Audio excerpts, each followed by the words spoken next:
Hi friends, आज तंबाकुड़ी खेल पड़िया ठारे जूनियर फुटबॉल प्रतियोगिता आरंभ होईछि। एठारे बहुत दूर दूर टीम सब भाग नहीं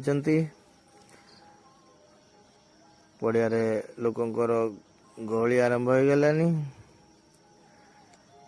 किछ समय पर खेल हम विनर टीम को यही कप टी मिल सहित 10 किलो कुकुड़ा मिल रनर्स अप को मिल 8 किलो कुकुड़ा।